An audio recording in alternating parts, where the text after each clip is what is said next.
விளையாடக்கூடியவர்களாகவும் வேட்டையை செய்பவர்களாகவும் மதுவை அதிகமாக அருந்துபவர்களாகத்தான் அந்த ஜாகிலியா காலத்து மக்கள் இருந்தார்கள். அதுபோல மிகவும் இவர்கள் மனிதர்களா என்று எண்ணும் அளவுக்கு சொந்த தந்தையுடைய மனைவியே திருமணம் செய்யக்கூடிய நிலையில் இந்த ஜாகிலியா காலத்து மக்கள் இருந்தார்கள். அப்படியாப்பட்ட மக்களுக்கு மத்தியில் உன்னதமான மார்க்கத்தை எத்தி வைக்கக்கூடியவர்களாகவும் அதுபோல இஸ்லாம் எப்படி ஆட்சி செய்ய வேண்டும் என்பதை மக்களுக்கு போதிக்கக்கூடியவர்களாகவும் அல்லாஹ்வுடைய தூதர் அவர்கள் இருந்தார்கள். இப்போதைய காலகட்டத்தில் லஞ்சம் வாங்குபவர்களாகவும் ஊழலே தனது தொழிலாகவும் வைத்துக் கொண்டவர்களாகத்தான் அரசியல்வாதிகள் இருப்பார்கள். ஆனால் அல்லாஹ்வுடைய தூதர் அவர்கள் எந்த அளவுக்கு அட்ஜஸ்ட்மெண்ட் இல்லாத சுத்தமான ஆட்சியை கொடுத்தார்கள் என்றால், அவர்களிடத்தில் ஒரு முறை ஒரு நபித்தோழர் போய் கேட்கிறார், யார சொன்னா வாழும் மனிதர்களே சிறந்தவர் யாரு? அப்ப அல்லாஹ்வுடைய தூதர் அவர்கள் சொல்றாங்க, வாழும் மனிதர்களே சிறந்தவர் யார் தெரியுமா? ஹைரல் பரியா நபி இப்ராஹிம் அலைஹிஸ்ஸலாம் என்று அல்லாஹ்வுடைய தூதர் அவர்கள் சொல்றாங்க. ஒரு ஜனாதிபதியாக இருக்கக்கூடிய சக்கரவர்த்தியாக இருக்கக்கூடிய அல்லாஹ்வுடைய தூதர் அவர்கள் என்ன சொல்றாங்கன்னா, நான் சிறந்த ஆட்சியாளர் என்று சொல்லக்கூடியவர்களாக இருப்பாங்க. என்னுடைய ஆட்சிதான் சிறந்த ஆட்சி என்று சொல்லக்கூடியவர்கள், நான் தான் சிறந்த மனிதன் என்று சொல்லக்கூடியவர்களுக்கு மத்தியில நபிகள் சொல்றாங்க, நபி இப்ராஹிம் அலைஹிஸ்ஸலாம் அவர்கள்தான் சிறந்த மனிதர் என்று சொன்னா, எப்படியாப்பட்ட சுத்தமான மனிதர்களாக அல்லாஹ்வுடைய தூதர் அவர்கள் வாழ்ந்திருப்பாங்க. இது மட்டுமல்லாம இப்ப உள்ள காலகட்டத்தில் உள்ள ஆட்சியாளர்கள் ஆட்சிக்கு வந்தவுடனே சுகபோகமான வாழ்க்கையை தேர்ந்தெடுக்கக்கூடியவர்களாக இருப்பாங்க. பல்லாயிரக்கணக்கான போலீஸ் அதிகாரிகளை கொண்டு பாதுகாப்பு கொடுக்கக்கூடியவர்களாக இருப்பாங்க. ஆனால் அல்லாஹ்வுடைய தூதர் அவர்கள் மிக பிரமாண்டமான ஆட்சியை செய்த நபிகள் ஸல்லல்லாஹு அலைஹி வஸல்லம் அவர்கள் எளிமையான வாழ்க்கையை வாழக்கூடியவர்களாக இருந்தாங்க. கடந்த சில வருடங்களுக்கு முன்பாக சைனா விழுந்து வந்த அதிபருடைய பாதுகாப்பு எந்த அளவுக்கு இந்தியாவில் கொடுத்துச்சு தெரியுமா? கிட்டத்தட்ட 1500 போலீஸை ராணுவம் உட்பட பாதுகாப்பு கொடுக்கக்கூடிய நிலையில் ஆட்சியாளர்களுடைய பாதுகாப்பு நம்முடைய நாட்டில் இருக்கு. அதுபோல கிட்டத்தட்ட 15 கிலோமீட்டர் சுற்றளவுக்கு பல மடங்கு பாதுகாப்பு கொடுக்கக்கூடிய அந்த ஆட்சியாளர்களுக்கு மத்தியில நபிகள் ஸல்லல்லாஹு அலைஹி வஸல்லம் அவர்கள் மக்களோடு மக்களாக வாழக்கூடியவர்களாக இருந்தாங்க, உறவாடக்கூடியவர்களாக இருந்தாங்க. ஒரு ரூபாயா இருந்தாலும் அமானிதத்தை பேணக்கூடியவர்களாக அல்லாஹ்வுடைய தூதர் அவர்கள் இருந்தாங்க. எந்த அளவுக்கு அமானித பேணுறாங்க சொன்னா, தன்னுடைய பேர குழந்தை பைத்துல் மாலை சார்ந்த ஒரு பேரிச்சம்பழத்தை எடுத்து உண்ணும் பொழுது அவருடைய வாயில் ஒரு விரலை விட்டு அதை அப்புறப்படுத்தக்கூடியவர்களாக அல்லாஹ்வுடைய தூதர் அவர்கள் இருக்கிறார்கள் சொன்னா, இந்த பொதுவாக இருக்கக்கூடிய இந்த அமானித விஷயத்தில் எந்த அளவுக்கு அல்லாஹ்வுடைய தூதர் அவருடைய ஆட்சி இருந்துச்சு சொன்னா, எந்த அளவுக்கு நீதியை செலுத்துவதாக இருந்தால் சொன்னா, பேர குழந்தை கூட அந்த அமானிதத்தை உண்டு விடக்கூடாது என்பதில் மிக கவனமாக அல்லாஹ்வுடைய தூதர் அவர்கள் இருந்தார். அவர்கள் எப்படி இருந்தாங்க? ஒரு பேரிச்சம்பழத்தை துண்டை பார்த்துவிட்டு தோழர்களிடத்தில் சொன்னாங்க, இந்த பேரிச்சம்பழம் பைத்துல் மாலை சார்ந்ததாக இருக்குமோ என்று என் உள்ளம் பயன்படுவது இல்லை என்றால் நான் அதை எடுத்து உண்டிருப்பேன் என்று அல்லாஹ்வுடைய தூதர் அவர்கள் சொன்னா, எந்த அளவுக்கு அமானித விஷயத்தில் பேணுதலாக ஆட்சி செய்வதாக அல்லாஹ்வுடைய தூதர் அவர்கள் இருந்தாங்க. இது மட்டுமில்லாம ஒரு முறை அல்லாஹ்வுடைய தூதர் அவர்கள் தொழுகையில் ஈடுபடுறார். அப்படி தொழுகையில் ஈடுபட்டு விட்டு தொழுது முடித்தவுடன் மிக வேகமாக எழுந்திருச்சு அவர்கள் வீட்டுக்குள் சென்றார்.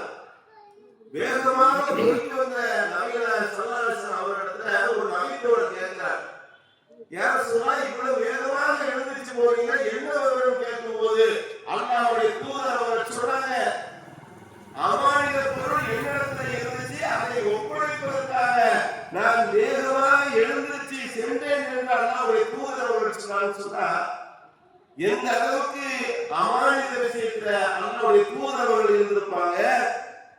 இது மட்டும் இல்லாம அவர்கள் நீதி செலுத்துவதில் எந்த அளவுக்கு கவனமாக இருந்தாங்க சொன்னா, உயர் குலத்தை சார்ந்த ஒரு பெண்மணி என்ன செய்யறார் சொன்னா ஒரு திருட்டில் ஈடுபட்டு விடுறார்.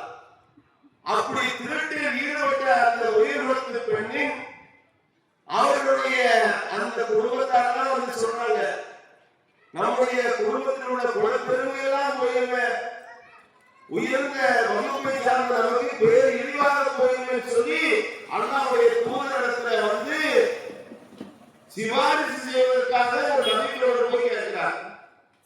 யார் சொன்னா நமக்கு இந்த பெண்மணிக்கு நாம தண்டனையை கொடுத்தோம் சொன்னா அது ஒரு இழிவா போயுமே என்று சொல்லும்போது அல்லாஹ்வுடைய தூதர்கள் மிகவும் கோபமான நிலையில் சொல்றாங்க, எச்சரிக்கை செய்றாங்க, என்னுடைய மகள் பாத்திமா திருடினாலும் அவருடைய கரங்களை துண்டாக்கி விடுவேன் என்று எச்சரிக்கிறார்கள் சொன்னா எந்த அளவுக்கு நீதி செலுத்துவதில் அல்லாஹ்வுடைய தூதர்கள் மிகவும் நீதியாளராக ஆட்சி செய்யக்கூடியவர்களாக இருந்தார். இப்போ உள்ள உலகத்துல ஆட்சியாளருடைய நிலை எப்படி இருக்கு, அரசியல்வாதிகளுடைய குடும்பத்தார் ஏதேனும் தவறு செய்திருக்கான்னு சொன்னா அவர்கள் விஷயத்தில் கவனமற்ற நிலையில் இருப்பதை நாம பார்க்கிறோம். அவர்கள் விஷயத்தில் குணமற்றாக இருப்பதை நாம பார்க்கிறோம். ஆனால் அல்லாஹ்வுடைய தூதர் சொன்னாங்க, என்னுடைய மகள் பாத்திமா திருடினாலும் அவருடைய கரங்கள் துண்டாக்கி விடுவேன் என்று எச்சரிக்கிறார் சொன்னார். எந்த அளவுக்கு நீதிமிக்க தலைவராக ஆட்சி செய்தாங்க.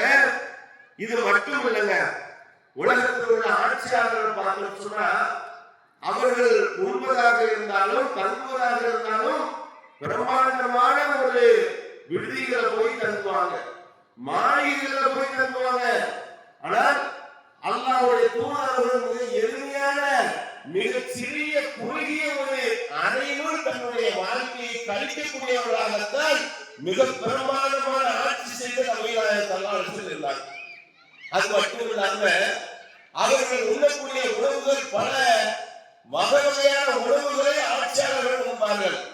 ஆனால் அல்லாஹ்வுடைய தூதர்களுடைய உணவு எப்படி இருந்துச்சு, பல முறை பேரிச்சம்பழமும் தண்ணீரும் பாலுமாகத்தான் அவர்களுடைய உணவு இருந்துச்சுன்னு சொன்னார்.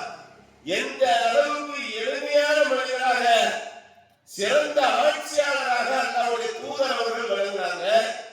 இது மட்டும் இல்லாம அல்லாஹ்வுடைய தூதர் அவர்கள் ஒரு முறை அந்த ஜம்ஜம் தண்ணீர் கிணற்றை கடந்து செல்கிறாங்க.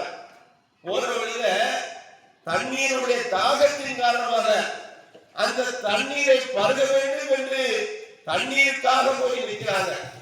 அதனுடைய பொறுப்பாளர் சொல்றாரு, யார் சொல்ற, உங்களுக்கான தண்ணீர் தனியாக இருக்குது, அந்த தண்ணீரை கொண்டு வரேன்னு சொல்லும் போது அல்லாஹ்வுடைய தூதர் சொல்றாங்க, பிரத்யேகமான எனக்கு உள்ளிருந்து தண்ணீர் தேவையில்லை, மக்களோடு மக்களாக இருக்கின்ற அந்த தண்ணீரை தாருங்கள் என்று சொல்றாங்க. சொன்னா எந்த அளவுக்கு மக்களோடு மக்களாக கடந்து செல்லக்கூடியவர்களாகத்தான் அல்லாஹ்வுடைய தூதர்கள் ஆட்சி செய்த அந்த நிலையை நாம பார்க்கிறோம்.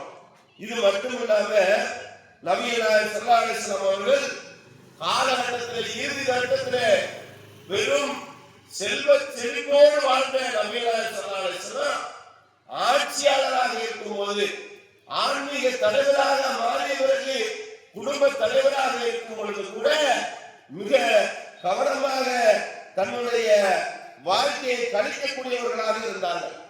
மரண தருவாயில அவர்களுடைய கேடயத்தை அடமான மைதனில் மரணித்தார்கள் சொன்னார். எந்த அளவுக்கு எளிமையான வாழ்க்கை வாழ்ந்திருப்பாங்க. இப்படியாப்பட்ட ஒரு அரசியல்வாதியை நாம இந்த உலகத்துல பார்க்க முடியுமா?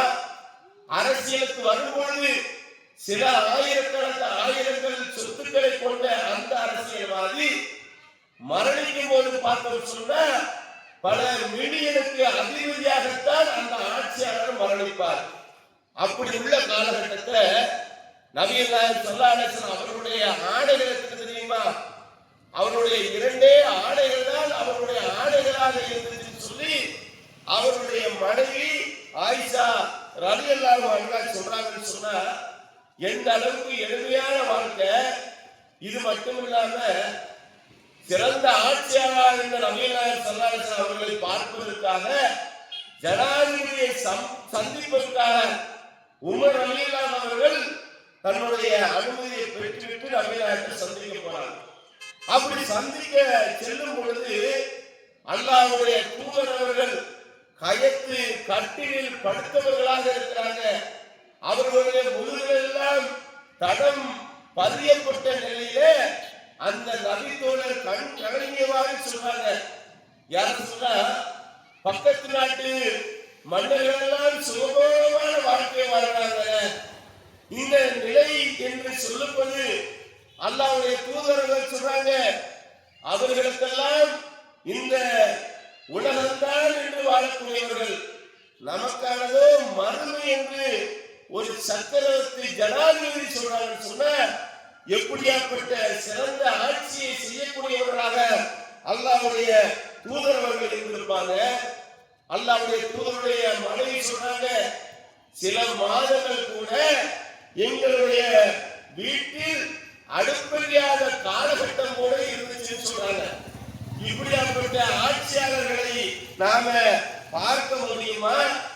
எதிரியாக இருந்த ஒரு யூத பெண் அந்த உணவில் விஷம் வைத்த பிறகும் கூட அதை அறிந்த சக்கரவர்த்தி அல்லாஹ்வுடைய தூதர் அவர்கள் பெருந்தன்மையோடு கொலை செய்ய வேண்டும் என்ற நோக்கத்தில் இருந்த அந்த பெண்மணியை தயாள குணத்தோடு மன்னிக்கக்கூடிய பக்குவத்தோடு அல்லாஹ்வுடைய தூதர் அவர்கள் நடந்து கொண்டார்கள் சொன்னார். எப்படியாப்பட்ட மனிதராக ஆட்சி செய்திருப்பாங்க. நாம சிந்தித்து பார்க்கிறோம். அல்லாஹ்வுடைய தூதர் அவர்கள் மிக உயர்ந்த குலத்தில் பிறந்தவர்கள். நான் உயர்ந்தவன் என்று சொல்லல, நான் ஒரு அடிமை என்று சொல்றாங்க. சொன்னா எப்படியாப்பட்ட அழகான வாழ்க்கை பாருங்களேன். இது மட்டும் இல்லாம நபிகள் நாயகம் ஸல்லல்லாஹு அலைஹி வஸல்லம் அவர்கள் ஒரு ஜனாசாவுக்கு எழுந்திருச்சு மரியாதை செலுத்துறாங்க. சக மனிதர்களுக்கு எழுந்திருக்க கூடாது என்று சொல்றாங்க. சொன்னா எப்படியாப்பட்ட மனிதராக ஆட்சியாளராக அல்லாஹ்வுடைய தூதரவர்கள் இருந்திருப்பாங்க. அதுபோல நபிகள் நாயகம் ஸல்லல்லாஹு அலைஹி வஸல்லம் அவர்களிடத்துல மன்னரிடத்துல வந்து கேட்கிறாங்க. நபி தோழர் வந்து கேட்கிறாரு, யாரும் சொல்லல, பக்கத்து நாட்டு மன்னர் எல்லாம் அவருடைய கால்கள் வீழ்ந்து சிரமப்படுகிறாங்க. நாம அப்படி என்று கேட்கும் போது அல்லாஹ்வுடைய தூதர் அவர்கள் அதை தடை செய்றாங்க. இது மட்டும் இல்லாம அல்லாஹ்வுடைய தூதர் அவர்கள் காலகட்டத்தில் சிலை வடிப்பவர்கள் இருந்தாங்க, ஓவியம் தீட்டக்கூடியவர்கள் இருந்தாங்க. அதில் மிக கவனமாக இருந்தாங்க. இப்போ உள்ள ஆட்சியாளர்கள் எந்த விதத்திலெல்லாம் தன்னை நிறுவி சிலைகள் வைப்பதில் மிக கவனமாக இருப்பாங்க. எத்தனையோ 100 ஆண்டுகளுக்கு முன்பாக மரணித்த எத்தனையோ மன்னருடைய சிலைகள் எல்லாம் நாம் பார்க்கலாம். ஆனால் அல்லாஹ்வுடைய தூதருக்கு சிலைகள் இருக்கிறதா? வடித்து விடத்தான் முடியுமா? என்ன காரணம் சொன்னா, ஒரு காலமும் தன்னை ஓவியம் தீட்டவோ சிலை வடிக்கவோ அல்லாஹ்வுடைய தூதர் அவர்கள் கடுமையான முறையில எச்சரித்தாங்க. ஏனென்று சொன்னால், நான் மரணித்துட்டேன் சொன்னார் எனக்கு பிறகு அதை வணங்கக்கூடியவர்களாக மாறிவிடக் கூடாது என்பதில் மிக கவனமாக இருந்தாங்க. அதுபோல மொழியால் சிறந்தவர் யாரும் இல்லை, இனத்தால் சிறந்தவர் யாரும் இல்லை என்று அல்லாஹ்வுடைய தூதர் அவர்கள் மக்கள் மத்தியில பிரகடனம் செஞ்சாங்க. நபிகள் ஸல்லல்லாஹு காலத்துல யாரேனும் அரபி தெரியலன்னு சொன்னா அவர்கள் யாரு? அஜமிகள் என்று சொல்லப்பட்டாங்க, தாழ்ந்தவர் என்று கருதப்பட்டாங்க. உயர்ந்த குலத்திலும் உயர்வான அந்த அரபி பேசக்கூடியவர்களாக அல்லாஹ்வுடைய தூதர் அவர்கள் இருந்து கூட இந்த அரபி மொழி எந்த விதத்திலும் மற்ற மொழியை விட சிறந்தது இல்லை என்று சொன்ன சிறந்த ஆட்சியாளர் யாருன்னு சொன்னா அது நபிகள் நாயகம் ஸல்லல்லாஹு அலைஹி வஸல்லம் அவர்கள் தான் என்பதை நாம புரிந்து கொள்றோம். அதுபோல கருப்பரை விட வெள்ளையர் உயர்ந்தவரோ வெள்ளையரை விட கருப்பர் உயர்ந்தவரோ இல்லை என்று பிரகடனம் செய்வது யாருன்னு சொன்னா அல்லாஹ்வுடைய தூதருங்க. அதனாலதான் அமெரிக்காவை சேர்ந்த மால்கம் எக்ஸ் என்ற ஒரு சமுதாய போராளி, இந்த சமுதாய போராளி யாருன்னு சொன்னா அமெரிக்காவில் உள்ள கருப்பின மக்கள் கடுமையான இன்னல்களுக்கு மத்தியில் இருக்கும் போது பெரும் புரட்சியை செய்தவர் இந்த மால்கம் எக்ஸ். இந்த மால்கம் எக்ஸ் என்ன செய்யறான்னு சொன்னா பல பிரச்சனைகளை சந்திக்கிறாரு. பல மக்கள் பாதிக்கப்படும் பொழுது அந்த தாழ்ந்த மக்களுக்காக வேண்டி அவர் பல வகையில மக்களுக்காக பிரச்சாரம் செய்கிறார். உயர்ந்தவர்கள் யாரும் இல்லை, தாழ்ந்தவர்கள் யாரும் இல்லை என்று பிரச்சாரம் செய்யும் பொழுது அல்லாஹ்வுடைய தூதர் அவர்களுடைய அந்த பொன்மொழிகளை இவர் படிக்கக்கூடிய ஒரு வாய்ப்பு ஏற்படுது. அப்படி படிக்கக்கூடிய ஒரு வாய்ப்பு ஏற்படும் பொழுது இவர் அந்த மார்க்கத்தில் உள்ள விளக்கங்கள்லாம் அறிந்து கொள்கிறார். அதுல சொல்லப்படக்கூடிய இந்த விஷயத்தை அறிந்து கொள்கிறார். எப்படி இந்த மொழியால் யாரும் உயர்ந்தவர்கள் இல்லை, நிறத்தால் யாரும் உயர்ந்தவர்கள் இல்லை, தாழ்ந்தவர்கள் இல்லை என்ற இந்த ஒற்றை கருத்து இந்த மால்கம் எக்ஸ் என்ற இந்த அமெரிக்க போராளிகளுடைய உள்ளத்தை புரட்டக்கூடியதாக இருக்குது. உடனடியாக அவர் நிச்சயம் தெரியுமா இஸ்லாத்தை ஏற்றுக்கொள்கிறார். இஸ்லாத்தை ஏற்றுக்கொண்டு அவர் பல கட்டத்தில் ஆய்வு செய்து ஹஜ்ஜி யாத்திரைக்கு செல்லக்கூடியவராக இருக்கிறார். இப்படி ஹஜ்ஜி யாத்திரையில அவர் என்ன செய்யறார் சொன்னா தொழுகையில் ஈடுபடுகிறார். அப்படி தொழுகையில் ஈடுபடும் பொழுது அவர் உயர்ந்தவருடைய வெள்ளை நிறத்தை கொண்டவர்களுடைய கால்கள் கருப்பு நிற மனிதனுடைய தலையில படுது.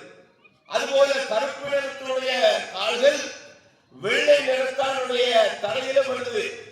இந்த நிலையில அரபு நாட்டுக்கு போன மக்காவுக்கு சென்ற மக்கள் அனைவருக்கும் தெரியும் அங்கு உயர்ந்தவர்களோ தாழ்ந்தவர்களோ கிடையாது.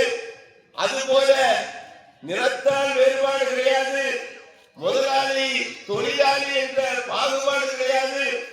அனைவரும் லா இலாஹ இல்லல்லாஹ் முஹம்மது ரசூலுல்லாஹ் என்ற கலிமாவை மொழிந்தவர்கள் தான் சிறந்தவர் என்ற ஒரு பாகுபாடு இல்லாத அந்த தொழிலை பார்க்கிறார்.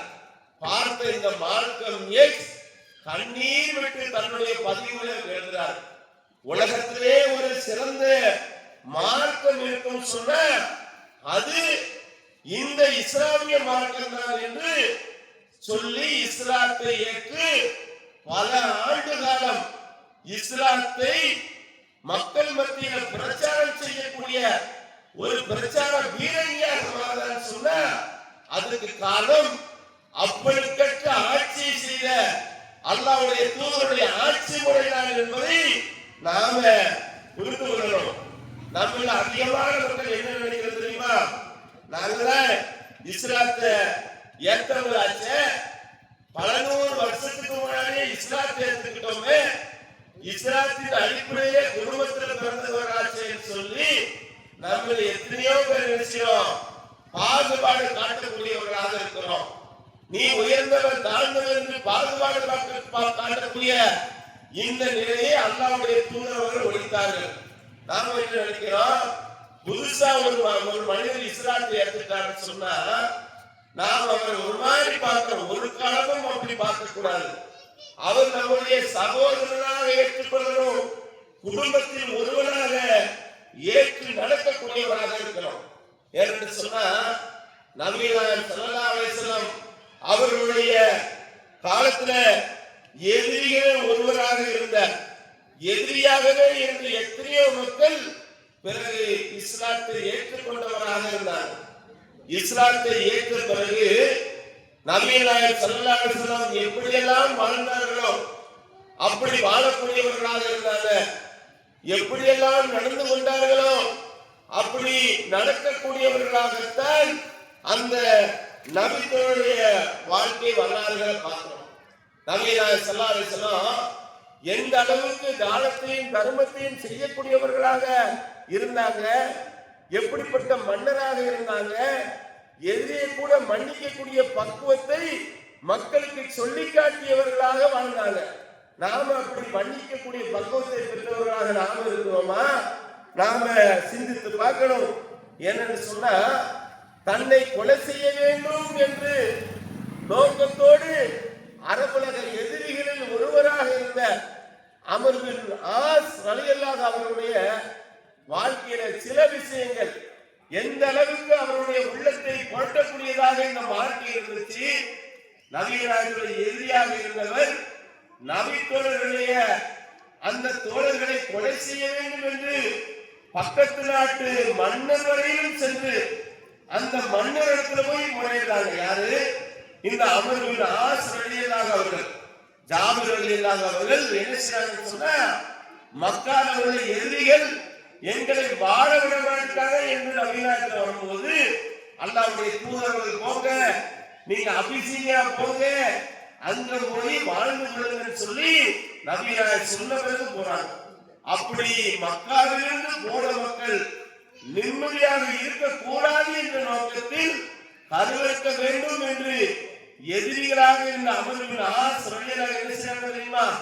பக்கத்து நாட்டு மன்னர்களிடம் போய் சொல்றாங்க, இவர்களெல்லாம் நம்முடைய கடவுள்களை ஏசுபவர்கள், நம்முடைய கடவுள்களை இழிவாக பேசக்கூடியவர்கள், நம்மை மதிக்காதவர்கள், மூதாதையர்களை திட்டக்கூடியவர்கள் என்று சொல்லும் பொழுது எப்படிப்பட்ட மனிதராக நபிகளாக இருக்கிறாங்க அவர்களை பற்றி அந்த மன்னரிடத்துல கேட்கும் போது மன்னரிடத்துல இந்த ஜாபிர் எல்லாம் சொல்றாங்க, மன்னர் அவர்களே, கடந்த காலத்தில் நாங்கள் கொலை செய்பவர்களாக இருந்தோம், கொள்ளையடிப்பவர்களாக இருந்தோம், மானக்கேடான காரியத்தில் ஈடுபடுபவர்களாக இருந்தோம், பெண் குழந்தைகளை உயிரோடு கொல்லுபவர்களாக இருந்தோம்.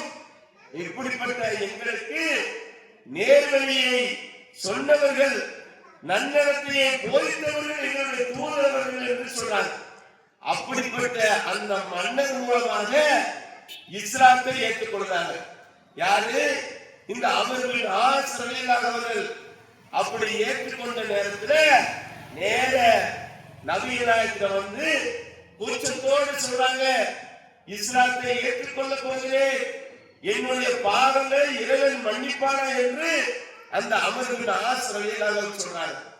சக்கரவர்த்தியாக இருக்கக்கூடிய ஆன்மீக தலைவராக இருக்கக்கூடிய நபிகள் ஸல்லல்லாஹு அலைஹி வஸல்லம் சொல்றாங்க, நீங்கள் இறைவன் புறத்தில் திரும்பும் போது இறைவன் உங்களுடைய பாவத்தை மன்னிக்கக்கூடியவராக இருக்கிறார். அதன் பிறகு நபிகள் நாயகத்தோடு பக்க பலமாக இருந்த இந்த அமர் பின் ஆஸ் ரலியல்லாஹு அவர்கள் எந்த அளவுக்கு நபிகள் நாயகம் அந்த அரசியலில் அவர்களோடு பல தியாகங்களை செய்றாங்க. எந்த அளவுக்கு சொன்னா, எதிரிகளுக்கு போய் சந்தித்து அவர்களோடு போய் உரையாடுவதில் துணிச்சலோடு இருந்தவர்கள் இந்த அமர் பின் ஆஸ் ரலியல்லாஹு அவர்கள்.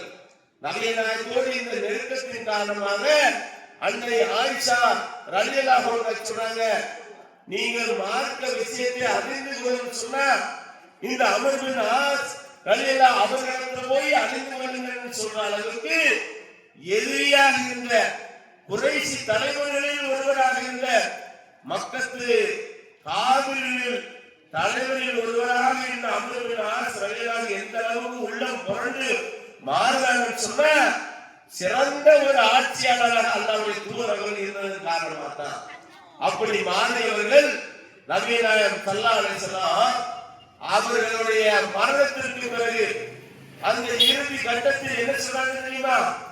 நான் என்னுடைய வாழ்வில் 3 கட்டங்களை அடைந்தேன்.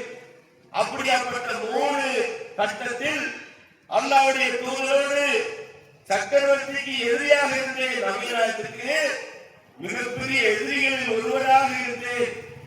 அந்த நிலையில் ஒருவேளை நான் மரணித்திருந்தேன் சொன்னா நான் நரகத்துக்குரியவராக ஆயிருந்திருப்பேன். அல்லாஹ்வுடைய தூதரிடத்தில் வாழ்ந்த அந்த காலகட்டத்தில் சொல்றாங்க. அந்த நிலையில் நான் மரணிக்கிற என்னுடைய வாழ்க்கையில் 2வது கட்டத்தை அடைந்தேன். அந்த காலகட்டத்தில் நபிகளாரோடு பல தியாகத்துக்கு மத்தியில் அவர்களோடு காலத்தை கழித்தேன். அந்த நிலையில் ஒருவேளை நான் மரணித்திருந்தேன் சொன்ன நான் ஒருவேளை சொர்க்கத்துக்குரியவராக இருந்திருப்பேன். ஆனால் என்னுடைய நிலை இந்த செல்வ செழிப்போடு வாழக்கூடிய இந்த நிலையில் நான் மரண தருவாயில் என்னுடைய மறுமை வாழ்வு என்னவென்று தெரியும் சொல்லி கண்ணீர் விட்டு ஒரு நபிகள் அழுகுறான்னு சொன்ன எப்படியாப்பட்ட வாழ்க்கையை சொல்லிக் கொடுத்தவர்களாக அல்லாஹ்வுடைய தூதர்கள் இருந்திருப்பாங்க. நாம சிந்தித்து பார்க்கிறோம். ஏன்னு சொன்னா நம்ம அதிகமான என்ன நினைக்கிறது தெரியுமா? நாம தானே அல்லாஹ்வுடைய தூதருடைய வழிகாட்டுதலாக வாழ்றோம். நாம எந்த தப்பு செய்யறோம், எந்த தவறான காரியத்தில் ஈடுபட்டோம் சொல்லி குடும்பத்தாக வாழக்கூடியவர்களாக நாம இருக்கிறோம். மார்க்கத்தில் ஒரு விஷயம் தவறு வைக்கிற அந்த தவறான காரியத்தை எடுத்து சொல்றோம். அல்லாஹ்வுடைய தூதரவர்கள் இதெல்லாம் நமக்கு வழிகாட்டல, இந்த மாதிரி உள்ள வழிகாட்டுதல் அல்லாஹ்வுடைய தூதரவர்கள் சொல்ல இதோ ஆதாரம் சொல்லி அவர் சொல்லும் பொழுது நம்ம அதிகமான மக்கள் என்ன நினைக்கிறது தெரியுமா? எங்கள்கிட்ட எங்க மூலாதாரம் சொன்னதா எங்களுக்கு மார்க்கம். எப்படி மக்கத்து காபிர்கள் நபிநாயகத்தில் சொன்னாங்களோ அதே வார்த்தைய சொல்லக்கூடியவர்களாக இருக்கார். எங்கள் மூதாதையர் எதை காட்டி தந்தாங்களோ அதைத்தான் நாங்கள் பின்பற்றுவோம். இப்படி திருமணத்துல கருகமணியும் ஒண்ணு போடுதேன்னா இது அல்லாஹ்வுடைய தூதர்கள் காட்டி தரலன்னு சொல்லும்போது இல்ல எங்க அம்மா கருகமணி போட்டாங்க, எங்க நன்னி கருகமணி போட்டாங்க, எங்க ராஜியம்மா கருகமணி போட்டாங்க, அதனால நானும் கருகமணி போடுதுன்னு சொல்றாங்க. அதுபோல எங்களுடைய கால்களை வெட்டி ஜனங்கள் போடக்கூடியவர்களாக இருக்கிறார். அதை தவறு என்று நாம சொல்லும் பொழுது நபிநாயகருடைய மகள் இந்த போல போடலையே, நபிநாயகருடைய மனைவிமார்கள் இது போல போடலையே சொல்லும்போது இல்ல இல்ல எங்க குடும்பத்துல எல்லாருமே போடுவாங்க, நாங்களும் போடுவோம்னு சொல்லுவாங்க.